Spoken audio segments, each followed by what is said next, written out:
નમસ્કાર મિત્રો, જય માતાજી. સ્વાગત છે એક નવા વિડીયોમાં.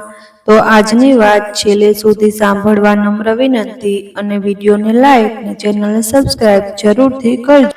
આરોહી સવારે તૈયાર થઈને મમ્મી પપ્પા પાસે આવે છે. મમતા અને અસ્મિતા પણ ત્યાં જ હોય છે. તમે બંને કોલેજ કેમ નથી ગઈ? દીદી, ડર લાગે છે. વિરાટ અમને પાછો એ કંઈ નહીં કરે. તમે ડરો નહીં અને કોલેજ જાઓ. ચાલો. દીદી, એની શું ગેરંટી કે એ કંઈ જ નહીં કરે? એને જે જોઈતું હતું એ મળી ગયું. હવે એ આઝાદ થઈ ગયો છે. તમે ચાલો જાઓ હવે કોલેજ. આરોહી બંને બહેનોને કોલેજ મોકલીને મમ્મી પપ્પા પાસે બેસે છે. મારે તમને બંનેને એક વાત કરવી છે. હા, બોલને બેટા, શું વાત છે? હું મારું ભણવાનું છોડું છું. હે? પણ કેમ બેટા? મમ્મી, જો પાપા હવે બેંક પર નહીં જઈ શકે. તારી પણ સ્કૂલમાં જોબ પૂરી થઈ ગઈ છે. મમતા અને અસ્મિતાને ભણવાના છે. ઘરનો ખર્ચ પણ ઉઠાવવાનો છે. સાથે સાથે પપ્પાની દવા પણ કરાવવાની છે. હા બેટા, પણ તારું છેલ્લું વર્ષ છે, ભણી લે. ઘરે બેસીને શું કરીશ? મમ્મી, હું ઘરે નથી બેસવાની, જોબ કરીશ હું. પણ બેટા, વગર ડિગ્રીએ જોબ આપશે કોણ તને? કંઈ તો મળી જ જશે. એવું જરૂરી નથી કે દરેક જોબમાં ડિગ્રી જોઈએ. આરોહીના પિતા બંનેની વાત સાંભળી મનમાં ને મનમાં લાચારી અનુભવે છે. પોતાની દીકરીઓ અને પરિવાર માટે એ પૈસા કમાવે એવી સ્થિતિમાં પણ નથી. આરોહી પરિવારને સંભાળવા મલ્હારની ગેરહાજરીમાં પરિવારની જવાબદારી ઉઠાવે છે. ન્યૂઝપેપરમાં રોજ જાહેરાત જોઈને એક પછી એક ઇન્ટરવ્યૂ આપવા જાય છે. દિવસના મોટા ભાગનો સમય ઘરના કામો અને જોબ શોધવામાં વિતાવે છે. અંતે આરોહીને એક હોસ્પિટલમાં રિસેપ્શનિસ્ટની જોબ મળે છે અને એક રેસ્ટોરન્ટમાં પણ જોબ મળે છે. આરોહી એના મમ્મી પપ્પાને ખુશ ખબરી આપે છે.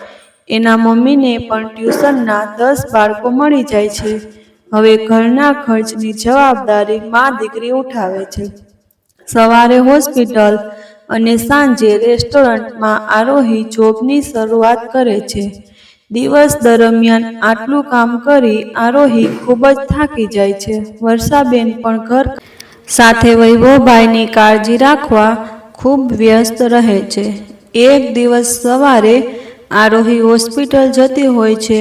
વિરાટ આરોહીને જોઈને ગાડી એની સામે ઊભી રાખીને ગન લઈને નીચે ઉતરે છે.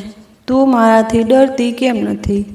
તારું મને આ રીતે રસ્તા વચ્ચે રોકવાનું કારણ? હું રાડ બૂમ કરીશ તો લોકો ભેગા થઈ જશે. અહીંથી જતો રહે. તું મારાથી ડરતી કેમ નથી? અત્યાર સુધી એવું બન્યું નથી કે કોઈ વિરાટ સામે આંખોમાં આંખ નાખીને વાત કરે. વિરાટ, હું તારાથી શું કામને ડરું? તું કરી પણ શું લઈશ? હું તારો જીવ લઈ શકું છું. તું બીજું કરી પણ શું શકવાનું? તમારા જેવાને કોઈને માર્યા સિવાય બીજું આવડે પણ શું છે? ક્યારેક બંદૂક ઘરે મૂકીને બહાર નીકળજે તો સાચો મર્દ કહેવાય. તારી હેસિયત પણ નથી એ કરવાની.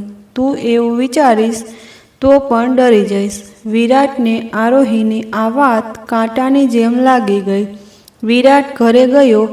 નેતા પાસે જઈને બંદૂક આપી દીધી. ડેડી, આ ગન રાખો. હવે મારે આની જરૂર નથી અને કાલથી મારી ગાડીમાં પણ કોઈ ગાર્ડ્સ ના જોઈએ.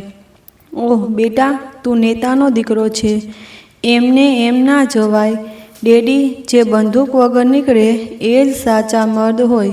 બેટા, આ શબ્દો તારા નથી. કોના કહેવાથી આવું કરે છે? ડેડી, વિરાટ પોતાના મનનું ધાર્યું જ કરે છે. કોઈની સલાહની જરૂર નથી.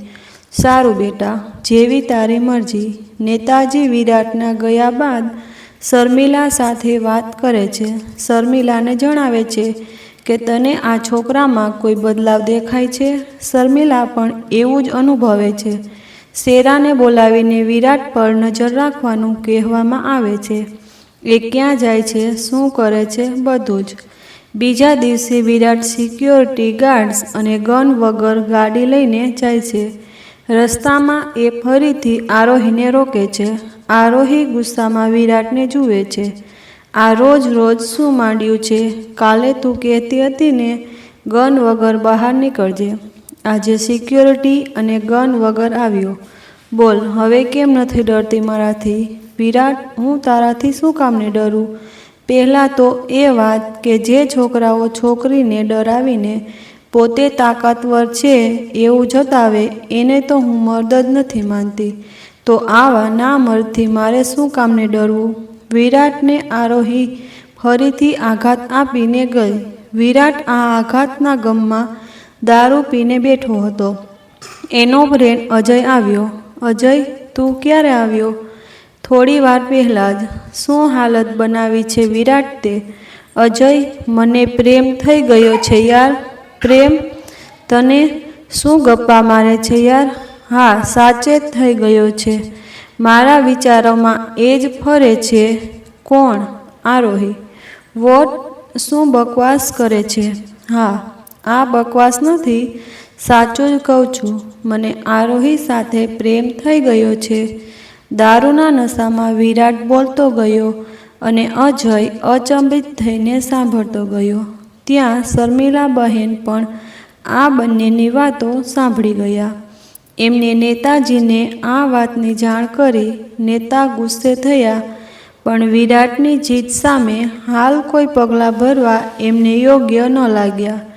એક દિવસ સાંજે એ અજય અને આરોહી જે રેસ્ટોરન્ટમાં જોબ કરતી હતી ત્યાં ગયો. આરોહીને વિરાટે ઓર્ડર લેવા બોલાવી. આરોહી ગુસ્સામાં એનો ઓર્ડર લેવા આવી. તું અહીંયા પણ આવી ગયો? મેડમ, અવાજ નીચે. હું ઓર્ડર આપું એ લખ. હા બોલો. નથી આપવો કોઈ ઓર્ડર. આ શું માંડ્યું છે? અહીં હું જોબ કરું છું. આરોહી, તું મને ગમે છે. હું તારા પ્રેમમાં છું. ફાલતુ વાતો ના કર, નીકળ અહીંથી. વિરાટ અને આરોહી ત્યાંથી નીકળી જાય છે. આરોહી પણ ટેન્શનમાં આવી જાય છે. મલ્હારની હત્યા કરીને હવે મને પણ પ્રેમમાં ફસાવીને આ હેરાન કરવાનું ક્યારે મૂકશે? આવા વિચારો આરોહીને અંદરને અંદર કોતરી રહ્યા હતા. આરોહી કોઈને આ વાતની જાણ પણ નથી કરતી અને મનમાં ને મનમાં ચિંતા કર્યા કરે છે. વિરાટની આ વાત આરોહી માનતી નથી એટલે વિરાટ એને સામે ચાલીને નહીં પણ એક અજાણ્યા વ્યક્તિ તરીકે બેનામ ભૂલો અને ગિફ્ટ મોકલતો રહે છે. આરોહી હોસ્પિટલ જાય તો રોજ ફ્લાવર્સ અને ગિફ્ટ હોય. ગિફ્ટ એ ફ્લાવર્સ પર એક કાર્ડ હોય છે જેમાં ફક્ત એ જ લખેલું હોય. આરોહી વિચારમાં પડે છે કે આ વ્યક્તિ કોણ હશે? ના કોઈ નામ છે અને રોજ મને હોસ્પિટલમાં ફૂલો અને રેસ્ટોરન્ટમાં ગિફ્ટ મોકલે છે.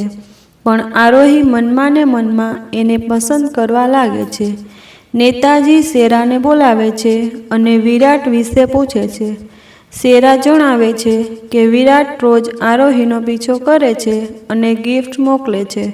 બીજું કંઈ જ કામ નથી કરતો. નેતાજી આ વાત સાંભળીને વધુ ગુસ્સે થાય છે.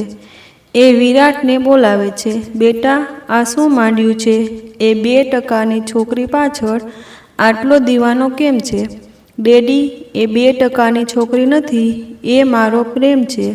હવે પછી આવી વાત ના કરતા. અને હા, મારી એક વાત યાદ રાખજો, તમે જે કરતા આવ્યા છો મારકૂટ એ આરોહી સાથે કરતા કે કરાવતા નહીં, નહીતર પરિણામ સારું નહીં આવે. એ મારો પ્રેમ છે અને હું એને આ ઘરમાં લાવીને જ રહીશ. નેતાજી વિરાટની આ જીત જોઈને અચંબિત થઈ જાય છે. શર્મિલા સાથે બેસીને વાત કરે છે કે આવા મિડલ ક્લાસ પરિવારની છોકરી આપણા ઘરમાં આવશે તો આપણી બદનામી થશે. વિરાટને સમજાવશું તો એ નહીં સમજે, એટલે હવે એ છોકરીનું કંઈક કરવું પડશે. શર્મિલા પણ નેતાની વાતમાં હાંધી ભરે છે. નેતા શેરાને બોલાવીને છોકરીને મરાવવા માટેનો પ્લાન બનાવડાવે છે. છોકરીને ગુંડાઓ મળી મરાવશું તો ખબર પડશે, પણ એક્સિડન્ટ તો આકસ્મિક હોય, એમાં આપણે કરાવ્યું એ સામે નહીં આવે. આવા પ્લાન સાથે શેરાને મોકલે છે. શેરા એક ગુંડાને સુપારી આપે છે અને છોકરીનો ફોટો સવારે હોસ્પિટલ જવા નીકળે એ રોડ ક્રોસ કરીને જઈ રહી હોય છે કે ત્યાં અચાનક પાછળથી ગાડી આવીને આરોહીને ઉલાડી મૂકે છે. વિરાટ રોજની જેમ આરોહીનો પીછો કરી રહ્યો હોય છે. એ ગાડીમાંથી બહાર નીકળી એના મિત્ર અજય સાથે આરોહીને પોતાની ગાડીમાં સુવડાવે અને જે ટક્કર મારીને ગયો હોય છે એ ગાડીવાળાને પકડીને ખૂબ મારે છે અને કોણે આવું કરવા કહ્યું એ પૂછે છે. જાણ થાય છે કે નેતાના કહેવાથી આ એક્સિડન્ટ કરાવ્યો છે. એને પણ ગાડીમાં લઈને વિરાટ હોસ્પિટલ જાય છે. આરોહીને ત્યાં એડમિટ કરે છે. ગુસ્સામાં એ પેલા ગુંડાને લઈને ઘરે આવે છે. નેતાની સામે એને પટકતા બોલે છે, ડેડી, તમને ના પાડી હતી ને કે મારકૂટ ના કરતા, તો આ શું કામ કર્યું? બેટા, એ છોકરી તારે લાયક નથી. એ મારો પ્રેમ છે ડેડી. હવે વચ્ચે ના આવતા, નહીં તો હું મારો જીવ લઈશ. વિરાટ પોતાના માથે ગન મૂકીને ધમકી આપતા કહે છે. અજય હોસ્પિટલથી વિરાટના ઘરે આવે છે. વિરાટ, ગન નીચે કર. આરોહી, ઠીક છે, હું હોસ્પિટલ જઈને આવ્યો. વિરાટને થોડી શાંતિ થઈ. નેતાનો પ્લાન ફેલ થતાં એ ટેન્શનમાં આવે છે. વિરાટ ગુસ્સામાં ઘરેથી બહાર નીકળે છે. રોજની જેમ વિરાટ એક બેનામ વ્યક્તિ બનીને આરોહીને હોસ્પિટલમાં ફૂલ મોકલે છે. આ વખતે સાથે એક લેટર પણ મોકલે છે. આરોહી લેટર લઈને સંતાડી દે છે. વિરાટ આરોહીને હોસ્પિટલ જોવા જાય છે. આરોહી આરામ કરી રહી હોય છે. વિરાટ એને આ હાલતમાં જોઈ રડવા જેવો થઈ જાય છે. એના પોતાના પિતા પર ગુસ્સો આવે છે. આરોહી જાગે એ પહેલાં એ ત્યાંથી નીકળી જાય છે. આરોહીને હોસ્પિટલથી ડિસ્ચાર્જ મળે છે. આરોહી અને એની બહેનો ઘરે જઈ રહી હોય છે. મમતાની નજર ત્યાં દૂર ઊભેલી ગાડી પર પડે છે. મમતા આરોહીને ઝડપથી ટેક્સીમાં બેસાડીને ઘરે લઈ જાય છે. દીદી, આજે આપણે હોસ્પિટલથી નીકળ્યા ત્યારે વિરાટ ત્યાં હતો. એ શું કરતો હશે? ક્યાંક એને તો એક્સિડન્ટ નહીં કરાવ્યો હોય ને? ના મમતા, એ મારો ઘણા સમયથી પીછો કરે છે. એક દિવસ તો એની પાસે ગન પણ હતી, પણ એને કંઈ ના કર્યું. એ મને નુકસાની નથી પહોંચાડવા માગતો, પણ ખબર નહીં કેમ એ મારો પીછો કરે જ જાય છે. દીદી, તો આ વાત તે મમ્મીને કરી? ના, નથી કરી. કરીશ તો એ મને જોબ પણ નહીં કરવા દે. તો દીદી, તું એકલી રાત્રે 11 વાગ્યા સુધી બહાર હોય છે. અમને ચિંતા થાય. તું ટેન્શન ના લે, મને કંઈ જ નહીં થાય. આરોહીને રોજ વિરાટ ગિફ્ટ મોકલે છે, પણ બેનામ મોકલે એટલે આરોહીને તેના સાચા નામ વિશે ખબર નથી. એને હવે એ બધું ગમવા લાગે છે. વિરાટને પણ આરોહીને જોવી, એની પાસે રહેવું ગમે છે. પણ આરોહીની સામે એ જાય તો આરોહી કોપાયમાન બને છે. વિરાટ અજય સાથે ગાડીમાં બેઠો છે. હાથમાં 2 કાચની બોટલ છે. વિરાટ, આ બોટલ કેમ લીધી છે? મારે આરોહી પાસે જવું છે. આ બોટલ જ મારું કામ કરશે. શું? એ કઈ રીતે? હું મારા માથામાં આ બોટલ મારીશ. તું મને ઇમરજન્સીમાં હોસ્પિટલ પહોંચાડજે, પછી હું જોઈશ આરોહી મારાથી દૂર કેમ રહેશે. પાગલ ના બન વિરાટ. તારા માટે રોજ એક નવી છોકરી મળે એમ છે, તો આ આરોહી માટે કેમ સમય વેસ્ટ કરે છે? તને કીધું એટલું કર. વિરાટ જોરથી બંને બોટલ માથામાં મારે છે. માથામાંથી લોહીના રેલા ઉતરવા માંડે છે. અજય ઝડપથી વિરાટને લઈને હોસ્પિટલ પહોંચે છે. જ્યાં ઇમરજન્સીમાં વિરાટને આઈસીયુમાં લઈ જતા હોય છે. આરોહી ત્યાં આવે છે. એ વિરાટને જોઈને પહેલાં તો દૂર રહે છે, પણ ડ્યુટી હોવાથી એ પણ વિરાટને આઈસીયુ સુધી લઈ જાય છે. આરોહીની નજર વિરાટના હાથ પર પડે છે. વિરાટના હાથ પર એક એ નામનો ટેટુ હોય છે. એવો જ ટેટુવાળો એ રોજ આરોહીના ગિફ્ટ અને ફ્લાવર્સમાં હોય છે. આરોહી આ જોઈ અચંબિત બની જાય છે. આરોહીને ખબર પડે છે કે જે બેનામ ગિફ્ટ આવતી હતી એ વિરાટ જ એને મોકલતો હતો. એ પોતાની જાતને કોસવા લાગે છે. એના ભાઈના ખૂની માટે એનું દિલ ધબક્યું. એવા અહેસાસ જ એને પોતાની જાત માટે ઘૃણા પેદા કરે છે. આરોહી હોસ્પિટલથી નીકળી જાય છે. ચાલુ વરસાદમાં એ પલળતા પલળતા એક સુમસામ જગ્યા પર જઈને ખૂબ રડે છે. પોતાની જાતને દોષી માને છે. ઘરે બધા આરોહીની ચિંતા કરી રહ્યા હોય છે. આરોહી રાત્રે પલળેલા કપડે ઘરે આવે છે. એના મમ્મી આરોહીને જોઈને રડી પડે છે. શું થયું બેટા, ક્યાં હતી તું? આરોહી અવાચક બની જાય છે. કોઈની સાથે કંઈ જ વાત નથી કરતી. થોડા સમય આમ જ વિતાવીને એ બાથરૂમમાં જઈને ખૂબ રડે છે અને પછી કપડાં બદલીને પોતાની પથારીમાં સૂમસામ બેઠી હોય છે. આરોહીના મમ્મી એના માટે જમવાનું લઈને આવે છે. બેટા, કંઈક તો બોલ.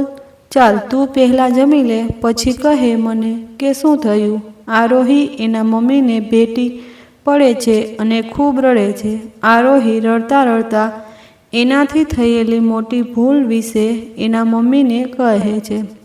બેટા, જો તારો આમાં કોઈ જ વાંક નથી. તને ખબર ન હતી કે એ વિરાટ છે, નહીતર તારા મનમાં એ પ્રેમ જ ના જાગત. હવે બેટા બધું ભૂલી જા. એમ સમજ કે કંઈ થયું જ નથી. હા મમ્મી, મારા મનમાં હવે તો એ વિરાટ માટે વધુ નફરત પેદા થઈ ગઈ છે. વિરાટ હોસ્પિટલમાં આરોહી વિશે અજયને પૂછે છે. અજય એને જણાવે છે કે તને આઈસીયુ સુધી લાવીને પછી એ ચાલી ગઈ હતી. વિરાટને ત્યાંથી ડિસ્ચાર્જ મળે છે. આરોહી થોડા દિવસ હોસ્પિટલ જ નથી જતી. એક અઠવાડિયા પછી એ હોસ્પિટલમાં જોબ ફરીથી જોઈન કરે છે. સાંજે અજયને રેસ્ટોરન્ટમાં મળવા માટે આરોહીને બોલાવે છે. અજય ત્યાં પહોંચે છે. આરોહી, મને કેમ બોલાવ્યો? મારે એક કામ છે તારું. મારું શું કામ છે? અને મારો નંબર ક્યાંથી મળ્યો? તારા ફ્રેન્ડના કહેવાથી તો તું રોજ રેસ્ટોરન્ટ ચેક કરવા આવતો. આજે આટલી તકલીફ થાય છે? તારો નંબર મને હોસ્પિટલના રજિસ્ટરમાંથી મળ્યો. ઓકે, બોલ શું કામ છે? તારા ફ્રેન્ડને કહેજે મારે એને મળવું છે. કાલે શહેરના છેવાડે આવેલી ખંડેર પાસે મળે. વોટ? તું અને વિરાટને મળવા માંગે છે? પણ કેમ? એ હું મળીને કહીશ. બસ, તારું કામ એટલું જ છે. તું એને કહેજે. અજય ત્યાંથી વિરાટ પાસે જાય છે. એને જણાવે આરોહી એને મળવા માંગે છે. વિરાટ તો ખુશખુશાલ થઈ જાય છે. વિરાટ બીજા દિવસે તૈયાર થઈને ત્યાં શહેરના છેવાડે આરોહીની રાહ જુએ છે. અજય આરોહીને રેસ્ટોરન્ટમાંથી લઈને રહેલા છેવાડે આવે ખંડેર પાસે પહોંચે છે. આરોહી ગાડીમાંથી ઉતરે છે. આરોહીના હાથમાં એક બેગ હોય છે. બેગમાં અત્યાર સુધી આપેલી બધી જ ગિફ્ટ હોય છે. આરોહી ચાલતા ચાલતા વિરાટ પાસે જઈ રહી છે. વિરાટ આરોહીને આવતા જોઈ મનોમન ખુશ થઈ રહ્યો છે. ઓહ, તો આખરે તું મને મળવા આવી જ ગઈ. હા વિરાટ, હું આખરે આજે તને મળવા આવી જ ગઈ. મને ખબર હતી તું એક દિવસ આવીશ મને મળવા. આ તારો કોન્ફિડન્સ છે કે ઘમંડ? જો ઘમંડ હોય તો મારે એ તૂટતા જોવો છે. કોન્ફિડન્સ નથી, ખાતરી છે. અચ્છા, તો ઘમંડ છે કે તું મને તારા પ્રેમમાં ફસાવી શક્યો? હા છે. તો બહુ મજા આવશે જ્યારે તારા આ ઘમંડને હું તોડીશ. તું કહેવા શું માગે છે? કંઈ નહીં મિસ્ટર વિરાટ. તને એમ હતું કે તું મને આમ બેનામ ગિફ્ટ મોકલીને તારા પ્રેમમાં ફસાવી લઈશ. તો એ તું ભૂલે છે. મને પ્રેમ થયો હતો, પણ એ વ્યક્તિ તું તો છો જ નહીં. અને મારા મનમાં જે પ્રેમની આગ તે લગાવી હતી ને, હવે તું જ એમાં બળીને રાખ થઈશ. એમાં જ મારી જીત છે. આરોહી નીચે બેસી એક એક કરી બધી ગિફ્ટ કાઢે છે અને એને દિવાસળી વડે આગ ચાંપે છે. વિરાટ આ જોઈ ભડકે બળે છે. અજય એમની પાસે આવવાની કોશિશ કરે છે, પણ વિરાટ એને ત્યાં જ રોકી દે છે. આરોહી વિરાટને ગુસ્સામાં જોઈને ત્યાંથી નીકળી જાય છે. વિરાટના પાગલપનથી શર્મિલાજી ખૂબ જ ચિંતિત થાય છે. આરોહીના પ્રેમમાં વિરાટ પોતાની જાતને જે નુકસાન પહોંચાડી રહ્યો છે એ જોઈને શર્મિલાજી નેતા સાથે વાત કરે છે. આપણો દીકરો દિવસે ને દિવસે પાગલ થઈ રહ્યો છે. મારી હાલત નથી જોવાતી. તમે કંઈક કરો. મને આરોહીને આ ઘરમાં આવવા દેવામાં કંઈ જ વાંધો નથી. શર્મિલા, સમજવાની કોશિશ કર. ચૂંટણી નજીક છે. એ પતે પછી હું વૈભવભાઈના ઘરે જઈશ અને આરોહીનો હાથ માંગીશ. દિવસે દિવસે વિરાટ વધુને વધુ પાગલ બનતો જાય છે. આરોહીને મેળવવાની જીદ વધતી જ જાય છે. દીકરાની આ જીદ કોઈ એક દિવસ નેતા વૈભવભાઈના ઘરે જાય છે. વૈભવભાઈ, હું જાણું છું કે વિરાટથી ભૂલ થઈ છે, પણ હવે હું તમને મારા સંબંધી બનાવવા માગું છું. વિરાટ માટે હજારો છોકરીઓ છે, પણ આરોહી વિરાટને પસંદ છે અને એની પસંદને હું મારા ઘરની મહારાણી બનાવીને રાખીશ. તમે વિરાટ માટે આરોહીનો હાથ આપો. નેતાજી, જે પગે આવ્યા છો એ જ પગે પાછા ચાલ્યા જાઓ. હું વધુ કંઈ જ કહેવા માગતો નથી. અમે તમને માફી આપી દીધી. બસ હવે અમને શાંતિથી જીવવા દો. નેતાની ખૂબ જ આજીજી કરે છે, પણ વૈભવભાઈ અને વર્ષાબેન વાત માનતા નથી. નેતાજી ત્યાંથી જાય છે.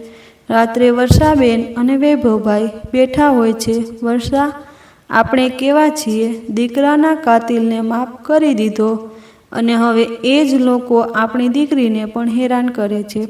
શું કરવું કંઈ સમજાતું નથી. ઉપરથી હું જાતથી પણ લાચાર થઈ ગયો છું. હા, વાત તો સાચી છે, પણ હું મારી દીકરીને નર્કમાં નહીં ધકેલી શકું. વર્ષા, હવે તો બધું ભગવાન પર જ મેં છોડ્યું છે. જે એ કરશે એ જ થશે. શું ખબર વિરાટનો સ્વભાવ અને મન પરિવર્તિત થઈ ગયું હોય. હા, જે પણ હોય, ભગવાન જે કરે એ સારું કરે. બસ વિરાટની જીદ દિવસે ને દિવસે વધતી જાય છે. એની માતા શર્મિલાબેન પણ હવે દીકરાની જીદ પૂરી કરવા એની સામે થઈ જાય છે. વિરાટ આરોહી માટે રિંગ લઈને આવે છે અને એની માતા સાથે આરોહીના ઘરે જવા નીકળે છે. આરોહીના ઘરે અસ્મિતાના બર્થડેના કારણે એક ખુશીનો માહોલ હોય છે. ઘરના ગાર્ડનમાં ડેકોરેશન કરેલું હોય છે. વર્ષાબેન કેક બનાવીને લઈને આવે છે. અસ્મિતા કેક કટ કરે છે એટલામાં ઘરની ડોરબેલ વાગે છે. આરોહી દરવાજો ખોલવા જાય છે. દરવાજો ખોલતા જ સામે અજય, વિરાટ અને શર્મિલા હોય છે. આરોહી એ લોકોને જોઈ ટેન્શનમાં આવી જાય છે. વિરાટ, અજય અને શર્મિલા અંદર ઘૂસી આવે છે. સાથે શેરા અને સિક્યોરિટી પણ આવી જાય છે. અસ્મિતા અને બધા લોકો વિરાટને જોઈને ટેન્શનમાં આવી જાય છે. વિરાટ અને એના મમ્મી સગાઈ કરવા માટે ગિફ્ટ અને રિંગ લઈને આવ્યા હોય છે. કેમ આવ્યા છો અહીં? હજી શું બાકી છે? વર્ષાબેન બોલ્યા. આજે સગાઈ છે મારી અને આરોહીની. આંટી, મરજીથી કરો કે જબરદસ્તી, પણ સગાઈ તો થઈને જ રહેશે. અહીંથી ચાલ્યા જાઓ. અમને તમે જેટલા દુઃખ આપ્યા છે એ હજી ઓછા પડે છે. તો હવે મારી દીકરીને લેવા આવ્યા છો. જે થયું એ ભૂલી જાઓ. બસ નવા સંબંધથી શરૂઆત કરો. મારા હીરા જેવા દીકરાને તમારી દીકરી ગમી છે, બાકી ભિખારીઓના ઘરે અમારા પગલાં ના હોય. શર્મિલાજી બોલ્યા. અને આમ જ થોડા સમય રકઝક ચાલી. ત્યાર પછી વિરાટે રિંગ કાઢીને આરોહીને જબરદસ્તી પહેરાવી દીધી. આરોહી રિંગ કાઢીને ફેંકવા જતી હતી, પણ જબરદસ્તીમાં રિંગનો આકાર જ બદલાઈ ગયો અને એ આંગળીમાંથી નીકળી જ ન રહી હતી. આંટી જુઓ, રિંગ પહેરાવી દીધી છે. હવે આરોહી મારી છે. હવે તારીખ આપજો જલ્દી તો અમે જાન લઈને આવીએ. આવેલા સિક્યોરિટીવાળા ઘરના બધા સભ્યો પર બંદૂક રાખીને ઊભા હતા. કોઈ કંઈ બોલ્યું નહીં અને વિરાટ અને એના મમ્મી ત્યાંથી નીકળી ગયા. આરોહી ફરીથી લાચાર બની. જિંદગીમાં આવેલી આ પરિસ્થિતિને કેવી રીતે ઉકેલવી એ જ વિચારોમાં એ ખોવાઈ ગઈ. વર્ષાબેન એ સોનીને બોલાવી રિંગ કાપીને કઢાવી. ખૂબ વિચાર કરી રાત્રે ઘરમાં બધા એકઠા થયા. વિનોદભાઈ, જે વૈભવભાઈના મોટા ભાઈ હતા, એ પણ ત્યાં હાજર હતા. જો વૈભવ, અમે તારી દરેક વાત માની છે. તું સમાજ બહાર લગ્ન કરી દીકરીઓને આમ આઝાદી આપે છે. અહીં પરિવારથી દૂર ભુજ રહેવા આવી ગયો, પણ હવે તારે મારી વાત માનવી જ પડશે. અમારી સાથે અમદાવાદ આવવું પડશે. અહીં રહેવું હવે તારા માટે હિતાવહ નથી. પણ ભાઈ, હું ત્યાં કેમ આવું? મારી દીકરીઓને ત્યાં નહીં ફાવે. હવે વૈભવ, હું તારું કંઈ જ સાંભળવાનો નથી. મોટા બાબુજી, ઠીક છે પપ્પા, હવે અહીં આપણે નથી રહી શકીએ. આપણે બીજા શહેરમાં જવું પડશે. પણ બેટા, આપણે અમદાવાદ જઈશું તો વિનોદભાઈને પણ તકલીફ આપશું અને આ લોકો. ના પપ્પા, આપણે અમદાવાદ નહીં જઈએ. તું પાગલ થઈ ગઈ છો બેટા? ના પપ્પા, હું પાગલ નથી થઈ, પણ આપણે અહીંથી નીકળી જઈશું કોઈ અલગ જ શહેરમાં, જ્યાં કોઈ આપણને ન ઓળખે, અને અહીંથી કંઈ જ વસ્તુઓ લઈને નહીં જઈએ. બધું એમનું એમ મૂકીને જ જઈશું. આરોહીને એનો પરિવાર, ભુજનું ઘર એમને એમ મૂકીને જયપુર રાજસ્થાન શિફ્ટ થાય છે. વિનોદભાઈને પણ આ વાતની જાણ નથી કરતા. જો વિરાટને એ લોકો એમની પાસે જાય તો પણ કંઈ માહિતી ન મળે. રાજ્યની બહાર એમને શોધવા થોડું દૂર પણ પડે. આરોહી જયપુરમાં બ્રોકર પાસે મળીને એક ઘરની વ્યવસ્થા કરે છે, જ્યાં ફૂલ ફર્નિચરવાળું ઘર એમને મળી રહે છે. આરોહી આજીજી કરે છે કે એની પાસે પૈસા ઓછા છે અને જોબ ક્યારે મળશે એ ફિક્સ નથી, એટલે ઓછા પૈસા થાય એટલામાં કરાવજો. બ્રોકર પણ આરોહીની મદદ કરી સસ્તા ભાડે ઘરનો બંદોબસ્ત કરે છે. વિરાટ અને એના પિતા આરોહીના ઘરે જોવા જાય છે. વારંવાર ડોલબેલ મારવા છતાં કોઈ દરવાજો નથી ખોલતા. ત્યાં નજીકમાં ઊભેલા શાકભાજી વેચવાવાળાને પૂછે છે તો જાણ થાય છે કે આ લોકો 3 દિવસથી દેખાયા નથી. વિરાટનો ગુસ્સો વધે છે. ડેડી, આ આરોહીને શોધો, તમારી પૂરી તાકાત લગાવો. હા બેટા, શાંતિ રાખ, હું કંઈક કરું છું. નેતા અને વિરાટ ઘરે આવે છે.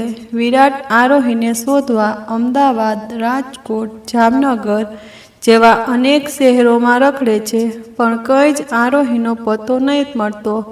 એક દિવસે પાગલ થતો જાય છે. દારૂની સેવન વધારે છે. નેતા પોતાના ચૂંટણીના કામોમાં વ્યસ્ત હોય છે. શર્મિલાજી નેતાને બેસાડીને વિરાટની સ્થિતિ વિશે જાણ કરે છે. આપણો દીકરો પાગલ થતો જાય છે. આરોહી વગર રહી શકતો નથી. તો કંઈક કરો. શર્મિલા, તું જાણે છે આરોહીને શોધવી મારા માટે કોઈ અઘરી વાત નથી. પાર્ટીના કોન્ટેક્ટથી હું દેશના કોઈ પણ ખૂણેથી એને શોધી શકું, પણ એ ચાલી ગઈ એ સારું છે. હવે ધીરે ધીરે આ એને ભૂલી જશે. એ છોકરી એને લાયક જ નથી. હા, વાત તો સાચી જ છે. વિરાટ પાગલની જેમ ભટકે છે. એક દિવસ એ અમદાવાદ વિનોદભાઈના ઘરે પહોંચી જાય છે.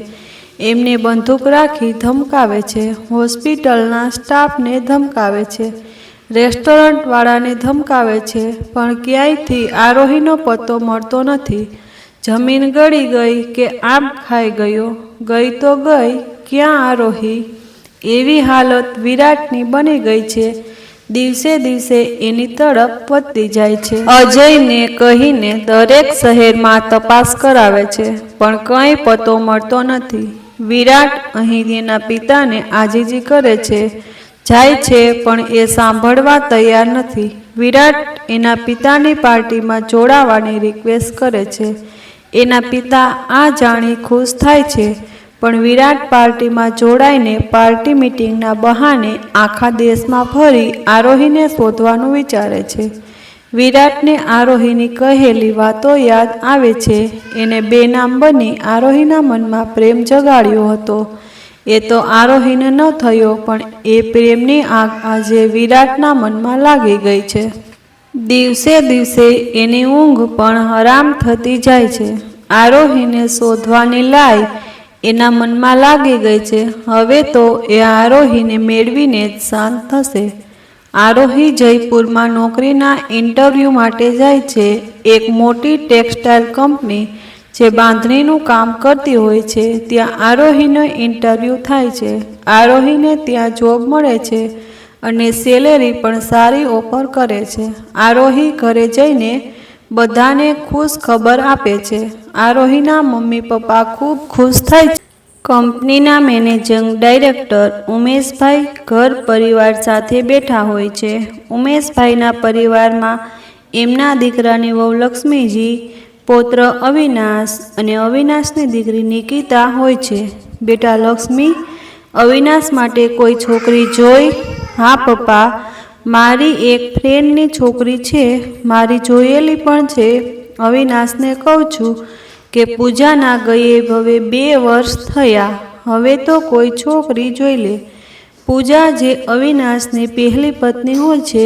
નિકિતા પૂજા અને અવિનાશની દીકરી હોય છે. પણ કાર એક્સિડન્ટમાં પૂજાનું 2 વર્ષ પહેલાં જ અવસાન થયું હોય છે. એટલે અવિનાશની માતા લક્ષ્મીબેન નિકિતાનો ખ્યાલ રાખતા હોય છે. અવિનાશના દાદાજી ઉમેશભાઈ સાથે અવિનાશ પણ કંપનીમાં CEO તરીકે ફરજ બજાવે છે. હા લક્ષ્મી બેટા, હવે નિકિતાને સાચવવી અને અવિનાશના જીવનમાં પણ કોઈ જોઈએ. હા બાપુજી, આજે મારી કંપનીમાં એક છોકરી આવી હતી, ખૂબ જ સોહામણી, સાદગીવાળી અને પ્રેમાળ. ઓહો બાપુજી, પણ અવિનાશ, હું અવિનાશનું નથી કહેતો. આજે મને એ છોકરીનો ઇન્ટરવ્યૂ લઈને એક સારો અહેસાસ થયો. એ દીકરીના પપ્પાને પેરાલિસિસનો એટેક આવેલ છે. એનો ભાઈ પણ ગુજરી ગયો છે, જેથી એને ભણતર છોડીને જોબ ચાલુ કરી છે. કાલથી એ મારી પર્સનલ આસિસ્ટન્ટનું કામ કરશે. સારી વાત છે બાપુજી. આરોહી બીજા દિવસથી જ ઓફિસ જોઈન કરી લે છે. ઓફિસમાં અસ્તવ્યસ્ત પડેલી વસ્તુઓને સરખી રાખી દે છે. ઉમેશભાઈ ઓફિસ આવે છે. વર્ષો પછી એમની કેબિન ઓર્ગેનાઇઝ જોઈને એ ખુશ થાય છે. આરોહીનો આભાર માને છે. આજે ચા પણ આરોહીએ જ બનાવી હોય છે. પ્યુન ન આવવાથી આરોહી ઉમેશભાઈ માટે ચા બનાવીને લાવે છે. ઉમેશભાઈ 70 વર્ષના છે, એટલે આરોહી એમની કેર એક દાદાજીની જેમ જ કરે છે. આરોહી મીટિંગ્સના રિમાઇન્ડર આપીને કેબિનની બહાર પોતાની ડેસ્ક પર બેસે છે. થોડી વારમાં અવિનાશ એની દીકરી નિકિતા સાથે ઓફિસ આવે છે. એ સીધા ઉમેશભાઈની કેબિન તરફ જાય છે. હેલો, આપ કોણ? આરોહી અવિનાશને સવાલ કરે છે. આ જોઈ નિકિતા હસવા લાગે છે. તમારી કોઈ એપોઇન્ટમેન્ટ છે? આરોહી બીજો સવાલ કરે છે. ના, મારે ઉમેશ સરને મળવું છે. તમે એમ ના મળી શકો, અપોઇન્ટમેન્ટ લઈને આવજો. આરોહી ફરીથી અવિનાશ સામે જોઈને બોલે છે. નિકિતા હસવા લાગે છે. તું કેમ હસે છે બેટા? આ મારા પપ્પાની ઓફિસ છે આંટી. આરોહીને અહેસાસ થાય છે કે એનાથી ભૂલ થઈ. અવિનાશ અને નિકિતા હસતા હસતા કેબિનમાં જાય છે. આરોહી પણ એના વર્તનથી હસી પડે છે. થોડીવાર પછી નિકિતા આરોહી પાસે આવીને બેસે છે. બંને ખૂબ વાતો કરે છે. આરોહી એનું હોમવર્ક કરવામાં પણ મદદ કરે છે. અવિનાશ કામ પતાવીને નિકિતાને લેવા આવે છે. આરોહી પોતે કરેલી ભૂલની માફી માગે છે. અવિનાશ પ્રેમથી માફી ન માગવા કહે છે. આમ જ દિવસો વીતતા જાય છે. આરોહી અને નિકિતા વચ્ચે એક મૈત્રી થાય છે. આરોહીને નાના બાળકો બહુ ગમતા હોય છે. નિકિતા શનિવારે એના પિતા સાથે ઓફિસ આવે છે. આરોહી સાથે ટાઈમ વિતાવે છે. નિકિતાને એના મમ્મીની જે કમી ખલતી હતી, હવે એ આરોહી સાથેની મૈત્રીથી ઓછી થવા લાગી છે. અવિનાશને પણ નિકિતામાં આ બદલાવ ગમે છે. અવિનાશ પોતાની દીકરીને ખૂબ જ લાડથી મોટી કરી રહ્યો હોય છે. આરોહી ક્યારેક નિકિતાના હોમવર્કમાં મદદ કરે તો ક્યારેક વાતો કરીને સમય વિતાવે, એને ચોકલેટ્સ આપે આ રીતે હવે નિકિતા ને આરોહીની આદત પડી જાય છે. આરોહીને ક્યારેક સ્ટેન્ડ પર ઓટો કે ટેક્સી ન મળે તો અવિનાશ એને ઘર સુધી ડ્રોપ કરવા જાય છે. એક દિવસ આ જ રીતે અવિનાશ આરોહીને ડ્રોપ કરવા જતો હોય છે. અવિનાશ સર, આપનો ખૂબ ખૂબ આભાર. આજે વરસાદમાં તમને તકલીફ આપી. એમાં શું તકલીફ આરોહી? તું અમારી કંપનીની એમ્પ્લોય છે, અમારી ફરજ છે. આજે નિકિતા ન આવી સર? હા, એની તબિયત ખરાબ છે. તમને વાંધો ન હોય તો હું એને મળી લઉં અને પછી તમે મને ડ્રોપ કરી દેજો. હા, શ્યોર. આરોહી અને અવિનાશ બંને અવિનાશના ઘરે પહોંચે છે. નિકિતાને તાવ હોય છે, એ કશું જમતી પણ નથી. આરોહી એને મનાવે છે અને થોડું જમાડે છે. લક્ષ્મીબેનને પણ આરોહી દેખાવ અને વર્તનમાં ગમવા લાગે છે. અવિનાશ આરોહીને ઘરે ડ્રોપ કરવા જાય છે. આરોહી બીજા દિવસે ઓફિસ નથી જતી. અવિનાશ અને ઉમેશભાઈને ચિંતા થાય છે. અવિનાશ આરોહીને જોવા એની ઘરે પહોંચે છે. આરોહીના પિતાને વ્હીલચેર પર જુએ છે. આરોહી સાથે વાત કરે છે. આરોહી જણાવે છે કે એની ભૂલ થઈ, ન જણાવ્યું, પણ તબિયત સારી ન હતી. અવિનાશ એને જણાવે છે કે એમાં કંઈ વાંધો નથી, બસ કાળજી રાખજે. અવિનાશના મનમાં આરોહી માટે પ્રેમ જન્મે છે, પણ આરોહીને કહેવું કેમ? અવિનાશને પણ પૂજાના ગયા પછી કોઈ જીવનસાથીની શોધ છે જે નિકિતા અને એનું ધ્યાન રાખે. ગાર્ડનમાં સવારે અવિનાશ અને નિકિતા બેઠા હોય છે. પપ્પા, એક વાત કહું? હા, બોલ બેટા. મારી મમ્મા આરોહી બની જાય તો કેવી મજા આવે. બેટા, આવી વાત ના કરાય. પાપા, આજે દાદી પણ કહેતા હતા. અવિનાશના મનમાં નિકિતાના આ શબ્દોથી પ્રેમનો એકરાર કરવાની તાકાત જન્મે છે. એ ઓફિસ જાય છે. આરોહી એકલી બેઠી હોય છે. આરોહી સાથે બેસે છે. અહીં એકલી કેમ બેઠી છો? બસ સર, કંઈ નહીં. એક મીટિંગ છે એટલે ક્લાયન્ટની રાહ જોતી હતી. આરોહી, મારે એક વાત કરવી છે. હા, બોલો સર. તું મને ગમે છે. હું તારી સાથે લગ્ન કરવા માગું છું. વોટ? તમે આ શું બોલો છો? એકલી છોકરી જોઈ નહીં કે ફાયદો ઉઠાવવા આવી ગયા?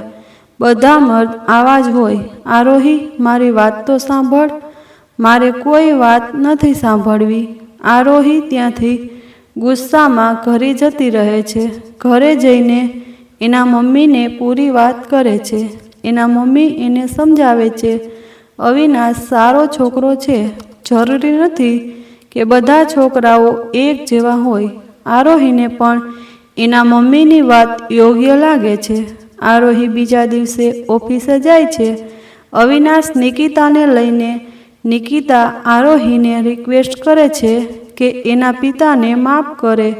આરોહી નિકિતા સામે તો કંઈ નથી બોલતી, પણ અવિનાશને મળવાનું કહે છે. બંને ઓફિસમાં બપોરે લંચ કરવા સાથે બહાર જાય છે. અવિનાશ સર, તમે તો હદ જ કરી દીધી. હવે નિકિતાની માસુમિયતથી મારી પાસે માફી માંગશો? વાત એમ નથી આરોહી. તું મારી પૂરી વાત સાંભળ્યા વગર જ ચાલી ગઈ હતી. મને એક મોકો તો આપ. હું જીવનમાં તારી સાથે જબરદસ્તી નથી કરવા માગતો. મને તારી સાદગી વર્તન ગમ્યું. જેમ તું નિકિતા સાથે રહે છે એ જોઈને મને પૂજાના રૂપમાં ભગવાને તને મોકલ્યું હોય એવું અનુભવાયું. તું વિચારવાનો સમય લે. અવિનાશ, તમારામાં કોઈ બુરાઈ નથી, પણ હાલ મારા ઘરમાં હું એક જ કમાઉં છું. લગ્ન કરીશ તો મારા મમ્મી પાપા અને બહેનોનું શું થશે? આરોહી, હું એમનાથી અલગ નથી કરતો. હું અને તું બંને થઈને એમનું ધ્યાન રાખીશું. તારો પરિવાર મારો છે. આરોહીને અવિનાશની વાતમાં સચ્ચાઈ લાગી. એને અવિનાશને હા કહી. આરોહીના ભાઈની 2 દિવસ પછી વર્ષી હતી. એના મૃત્યુને 1 વર્ષ થવાનું હતું. એટલે આરોહીએ અવિનાશને કહ્યું કે કોઈ પણ ફંક્શન 1 વીક પછી રાખે. આરોહીને એ લોકો 2-3 મહિનાથી કોઈના સંપર્કમાં ન હતા, જેથી વિરાટ અને નેતા એમને શોધી ના શકે. પણ આરોહીની સગાઈ અને મલ્હારની વર્ષી માટે આરોહીએ વિનોદભાઈ અને એમના પત્નીને અમદાવાદ ફોન કરીને બોલાવ્યા. વિનોદભાઈ એમના પત્ની જયપુર પહોંચ્યા. ભાઈ, અમે તો તારી ખૂબ ચિંતા કરતા હતા, પણ આરોહીએ અમને બોલાવ્યા એ જાણીને ખુશી થઈ. હા ભાઈ, હવે બધું સારું છે. કાલે મલ્હારની વર્ષી છે અને પછી આપણે આરોહીની સગાઈ, આરોહીના લગ્ન. આપણી જ્ઞાતિના છે. ના ભાઈ, મારવાડી છે. વૈભવ પહેલાં પત્ની બહારથી લાવ્યો અને હવે દીકરી. મોટા બાપુ, જ્ઞાતિ જેવું કાંઈ નથી હોતું. દુનિયામાં 2 જ પ્રકારના લોકો છે, એક સારા અને એક ખરાબ. જો જ્ઞાતિવાળા સારા હોત તો મલ્હારને માર્યો ત્યારે કેમ કોઈ આપણો સપોર્ટ નહોતા કરતા? વિનોદભાઈ પણ આરોહીની વાત સાંભળીને ચૂપ થઈ ગયા. મલ્હારની વર્ષીના દિવસે ઘરમાં બધા એને યાદ કરીને એક શોકમાં જીવ્યા. 1 અઠવાડિયા પછી અવિનાશનો પરિવાર સગાઈ માટે આવ્યો. અવિનાશ અને આરોહીએ એકબીજાને રિંગ પહેરાવી અને 1 મહિના પછી લગ્નની તારીખ નક્કી થઈ. આરોહીના લગ્ન માટે પૈસા ન હોવાથી વર્ષાબેન અને વૈભવભાઈ ટેન્શનમાં હતા.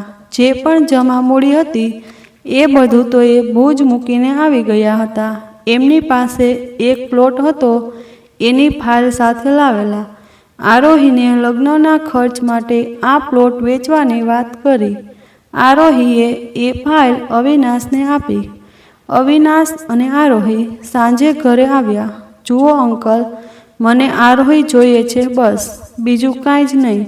લગ્નનો જે પણ ખર્ચ થશે એ હું ઉપાડીશ, તમે આ ફાઇલ રાખો. પણ બેટા કહ્યું તો હવે વાર પણ માની લો. વૈભવભાઈ અને વર્ષાબેન અવિનાશનું આ વર્તન જોઈને ખુશ થઈ ગયા. લગ્ન નજીક આવ્યા. એક પછી એક પ્રસંગ શરૂ થવા લાગ્યા. આરોહી અને એના પરિવારમાં પણ ખુશીઓ પાછી આવી ગઈ. અહીં અવિનાશ પણ ખુશ હતો. અજય અને વિરાટની આરોહીને શોધવાની કોશિશ ચાલુ જ હતી. અજયને કોઈના દ્વારા ખબર પડી કે આરોહી જયપુરમાં છે. પૂરી તપાસ કરીને એ વિરાટ પાસે ગયો. વિરાટને સમાચાર મળતા જ બંને ગાડી લઈને જયપુર જવા નીકળ્યા. આરોહીની પીઠી માંડવો થઈ ગયો હતો. હવે લગ્નનો દિવસ હતો. આરોહી અને ઘરના બધા તૈયાર થઈ રહ્યા હતા. આરોહીને તૈયાર કરી ઉપરના રૂમમાં બેસાડી હતી. વિરાટ અને અજય સાથે ત્રણેય જયપુર પહોંચ્યા. વિરાટ બંદૂક લઈને એડ્રેસ પ્રમાણે છુપાતા ઘરમાં ગયો. ઘરના પાછળના ભાગમાંથી જે ઓરડામાં આરોહી બેઠી હતી ત્યાં પહોંચ્યો. આરોહીના તો હોશ જ ઉડી ગયા. વિરાટ તેને ઉઠાવીને લઈ ગયો. ઉમેશભાઈએ કહ્યું કે જાન 3 કલાક પછી હોલ પર આવશે. વિનોદભાઈએ ઘરના સભ્યોને જણાવ્યું. બધા તૈયાર થયા અને વર્ષાબેન આરોહીને ઉપરના રૂમમાં લેવા ગયા. આરોહી ત્યાં ન હતી. એક ચિઠ્ઠી મળી. આરોહી મારી હતી અને મારી જ રહેશે. હું એને મારી બનાવવા જઈ રહ્યો છું. તમારો જમાઈ વિરાટ. વર્ષાબેનના તો હોશ જ ઉડી ગયા. બધા રોકકળ કરવા લાગ્યા. વિનોદભાઈ અને વૈભવભાઈને પણ જાણ કરાઈ. જાન 1 કલાકમાં આવતી હશે. હવે શું કરવું? તો કરવું, જાણ તો કરવી જ પડશે. બધા વિચાર કરી રહ્યા હતા. વિરાટ આરોહીને લઈને એક ખંડેર પાસે પહોંચ્યો. તું મને છોડીને ભાગી ગઈ હતી ને? હવે જો. હા, ભાગી હતી. તને ખબર નથી હું વિરાટ છું. પાતાળમાંથી શોધી કાઢું. તું ફક્ત મારી છે. વિરાટ, મને અહીં કેમ લાવ્યો છે? તું મારાથી ડરતી નથી? મને આવી જ છોકરી જોઈતી હતી જેની સાથે હું લગ્ન કરું. હા વિરાટ, હું નથી ડરતી તારાથી. જેના મોઢામાં દારૂની વાસ અને હાથોમાં ખૂનની ગંધ હોય એવાથી હું શું કામને ડરું? આરોહી, હું તારી સાથે કંઈ પણ કરી શકું. વિરાટ, હું તારી સામે ઊભી છું. જે કરવું હોય એ કરી લે, પણ હું તારી તો ક્યારેય નહીં થાઉં. વિરાટ સાથે આ જ રીતે નીડર બનીને આરોહીએ વાર્તાલાપ કર્યો. વિરાટ આરોહીને પ્રેમ કરવા લાગ્યો હતો. આરોહીની વાતો એને સૂઈની જેમ ખૂંચવા લાગી. એ કંઈ બોલ્યા વગર આરોહીને પાછી ઘરે મૂકી ગયો. ઘરે બધા આરોહીને જોઈ ભેટી પડ્યા. વર્ષાબેને આરોહી સાથે વાત કરી. આરોહીએ જણાવ્યું કે વિરાટ એને લઈ ગયો હતો, પણ હાથ પણ નથી લગાવ્યો. એમની એમ પાછી મૂકીને ચાલ્યો ગયો. આ સાંભળી વર્ષાબેન અને વૈભવભાઈએ વાતને દબાવી દઈએ અને જાનને બોલાવી લઈએ એવો વિચાર કર્યો. આરોહી અને અવિનાશના લગ્ન થઈ ગયા. અહીં વિરાટને આરોહીના શબ્દો ખૂબ જ ખૂંચવા લાગ્યા. વિરાટ ઘરે પહોંચ્યો. એની આ હાલત જોઈને શર્મિલાજી એની પાસે આવ્યા. બેટા, શું થયું? મળી આરોહી? હા મમ્મી, મળી, પણ એ મારી સાથે ન આવી. બેટા, સારું થયું. એ તારે લાયક જ નહોતી. ના મમ્મી, હું એને લાયક નહોતો. એ મને કહે છે મારા હાથમાં ખૂન અને મોઢામાં દારૂની વાસ આવે છે. બેટા, શાંત થા. મમ્મી, તે મને સારો માણસ કેમ ના બનાવ્યો? મારી ભૂલોને કેમ ના રોકી? તને યાદ છે મમ્મી, હું નાનો હતો, મારો ફૂટબોલ એક કૂતરાએ ફાડી નાખ્યો હતો. મેં એને ગોળી મારી દીધી હતી, પણ તે મને કંઈ જ નહોતું કીધું. મેં રિક્ષાવાળાની રિક્ષા તોડી, તે કંઈ જ ના કીધું. મેં કેટલા નિર્દોષને ઢોર માર માર્યો, તે કે પપ્પાએ ક્યારેય ના ટોક્યા. મેં મલ્હારનો જીવ લીધો તો પણ તમે મારો સાથ આપ્યો. તમારે મને મારવો જોઈતો હતો, મને સુધારવો જોઈતો હતો, પણ તમે મને કાંઈ ના કહીને આજે આવો ખરાબ વ્યક્તિ બનાવ્યો. આરોહી આવા વિરાટને ક્યારેય પસંદ નહીં કરે. શર્મિલાજી અને નેતા વિરાટને સાંભળતા રહ્યા. શર્મિલાજી વિરાટની આવી પરિસ્થિતિ જોવાતી ન હતી. એમને આરોહી સાથે બદલો લેવાનું નક્કી કર્યું. અવિનાશના પરિવારને આરોહીના ભૂતકાળ વિશે કંઈ જ ખબર ન હતી. મલ્હારના મૃત્યુનું કારણ પણ એક બીમારી બતાવી હતી. શર્મિલાજીએ આરોહીના સાસુ લક્ષ્મીબેનનો નંબર અજયને કહીને મેળવ્યો. શર્મિલાજીએ લક્ષ્મીબેનને ફોન કર્યો. હેલો લક્ષ્મીબેન. હા, તમે કોણ? હું તમારી શુભચિંતક છું. હા બોલો. તમારા દીકરાની વહુ આરોહી છે, એના ભૂતકાળ વિશે કહેવું છે. આ રીતે બધી જ ઘટનાઓ એક પછી એક કહેતા ગયા અને લક્ષ્મીબેન ભડકે બળવા લાગ્યા. આ વાતની અસર લક્ષ્મીબેને આરોહી પર ઘણા આક્ષેપો લગાવ્યા અને અવિનાશને ડિવોર્સ આપવાનું કહ્યું. ઘરમાં થોડા દિવસ આવો જ માહોલ ચાલ્યો. ઉમેશભાઈ અને અવિનાશ થોડા સમજુ હતા. એમને આરોહીને મળીને વાત કરવાનું નક્કી કર્યું. એક અઠવાડિયા પછી અવિનાશ આરોહીના ઘરે ગયો. આરોહી સાથે વાત કરી. આરોહી, તું મને કહ્યા વગર અહીં કેમ આવી ગઈ? આપણો પ્રેમ એટલો કમજોર છે? ના અવિનાશ, હું તમારી બદનામી થવા દેવા નથી માગતી, પણ આરોહી, આપણે લગ્ન કર્યા છે. આ સંબંધ ખાલી સુખનો નથી, દુઃખમાં સાથ આપવાનો પણ છે. જાણું છું કે તારા મમ્મી પપ્પાએ વાત છુપાવી કે તારા ભાઈને વિરાટે માર્યો અને એ તને ઉઠાવીને પણ લઈ ગયો હતો, પણ એ પરિસ્થિતિ પ્રમાણે સાચું હતું. મને એ વાતનો અફસોસ નથી. મને તો એ વાતનો અફસોસ છે કે તું મને ના સમજી. સોરી અવિનાશ, પણ હું તમને તકલીફમાં નથી મૂકવા માગતી. ચાલ છોડ, હું તને લેવા આવ્યો છું અને સારું થયું મને વાતની જાણ થઈ. હવે મલ્હારને હું ન્યાય અપાવીને જ રહીશ. અવિનાશ એક અઠવાડિયા પછી આરોહીને પાછી ઘરે લઈને જાય છે. લક્ષ્મીબેન આરોહી સાથે વાત નથી કરતા, પણ અવિનાશ સમજાવે છે કે બધું નોર્મલ થઈ જશે. અવિનાશ સારામાં સારા વકીલ સાથે મલ્હાર કેસની વાત કરે છે. એ જાણે છે કે નેતા સામે પડવું એટલે જીવના જોખમ ખેડવા. આરોહી ના પાડે છે. છતાં અવિનાશ કહે છે, આ લડત મારી છે, મારી પત્નીના સન્માનની છે, તો હું લડીશ. અવિનાશ, તમે મને સમજો છો, હવે આપણે આ નથી કરવું. ના આરોહી, મલ્હારને ન્યાય અપાવવો હવે મારી ફરજ છે, પણ આમાં જીવનું જોખમ છે. જાણું છું આરોહી, હવે તો જીવ જાય પણ પાછા વળીને નથી જોવાનું. તું મરે કે હું મલ્હારને ન્યાય અપાવીને જ રહીશું. અવિનાશ મલ્હાર કેસ રીઓપન કરાવે છે. મીડિયામાં અવિનાશ અને આરોહી આખી વાત રજૂ કરે છે કે કઈ રીતે વિરાટે સહી લીધી. નેતા અને શર્મિલા ટેન્શનમાં આવી જાય છે.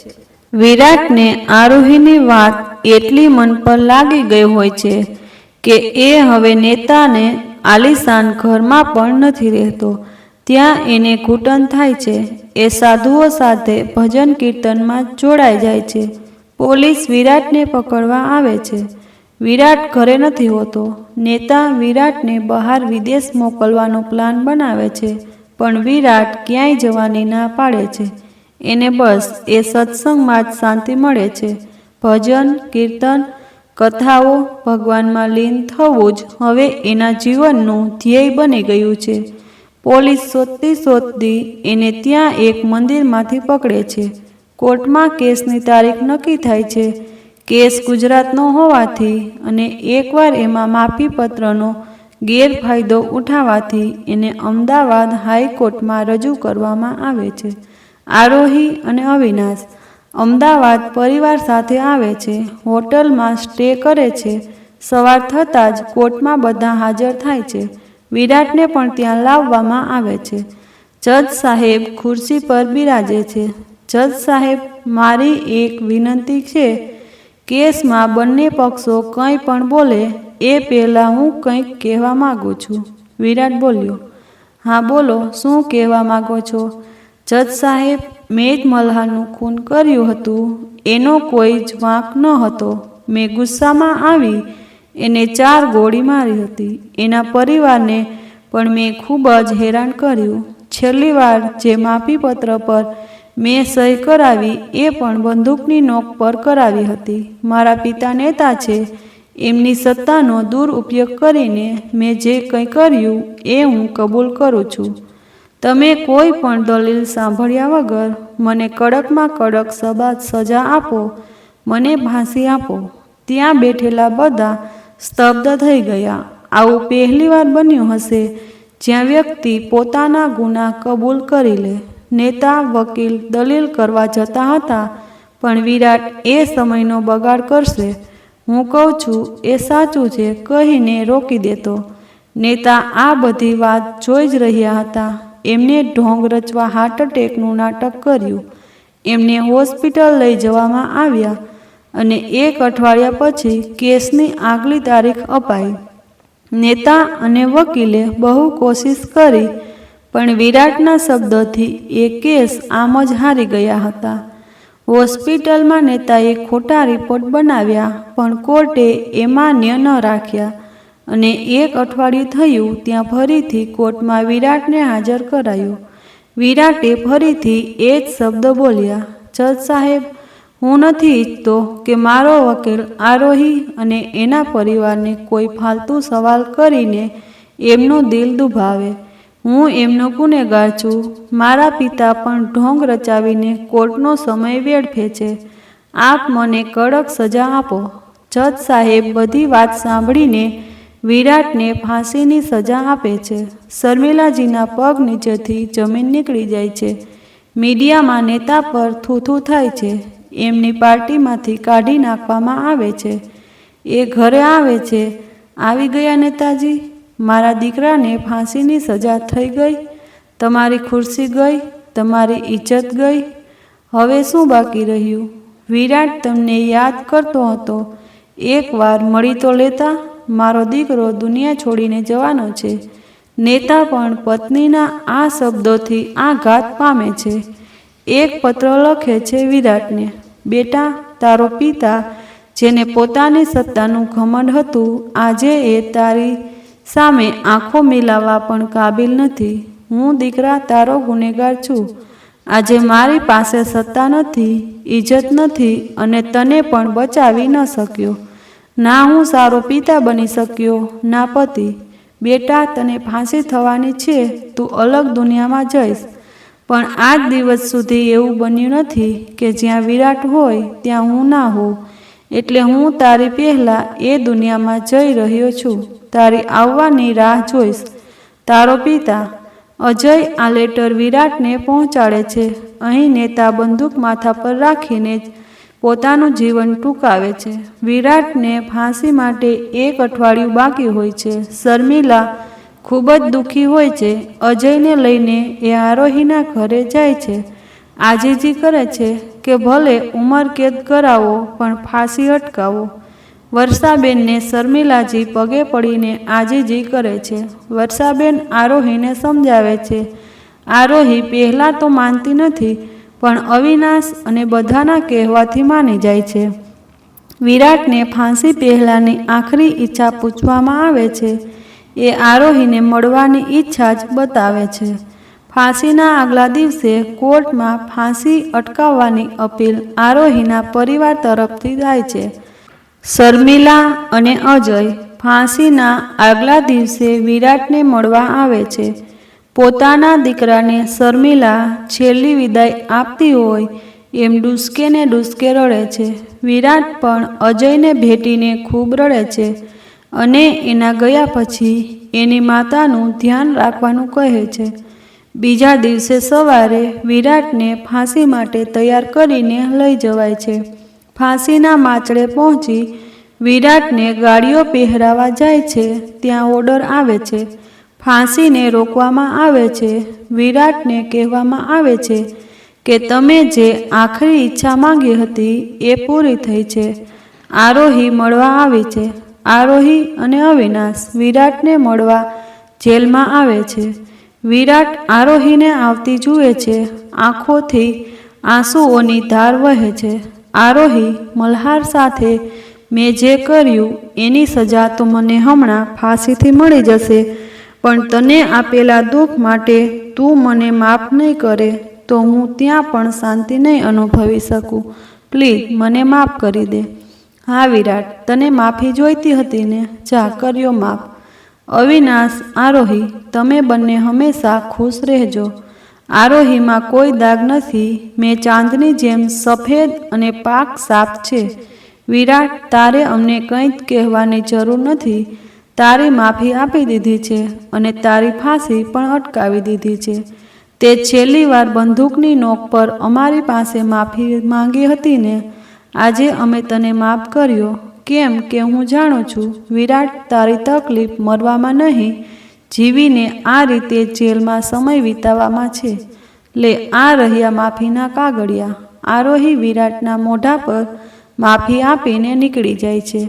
વૈભવભાઈને એમનું પરિવાર પાછું ભુજમાં સેટ થઈ જાય છે અને આરોહી અને અવિનાશ જયપુરમાં.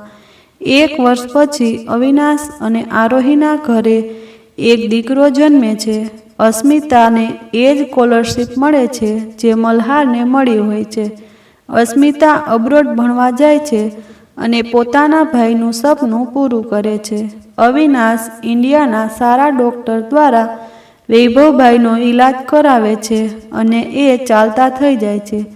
જેલમાં વિરાટ એક સામાજિક પ્રવૃત્તિ થકી જેલના જે કેદીઓ છે જેમની સજા ટૂંકા સમયની છે એમને ધંધાકીય તાલીમ આપે છે, જેથી બહાર જઈને એ સારો વ્યવસાય કરી શકે. શર્મિલાજી નેતાના આલિશાન બંગલાઓ પડાવીને ત્યાં ગરીબો માટે નાના નાના ઘર બનાવડાવે છે અને સામાજિક સંસ્થા ચલાવે છે. જો આ વિડીયો સારો લાગ્યો હોય તો લાઈક, કમેન્ટ અને ચેનલને સબસ્ક્રાઈબ કરવાનું ભૂલતા નહીં. ધન્યવાદ.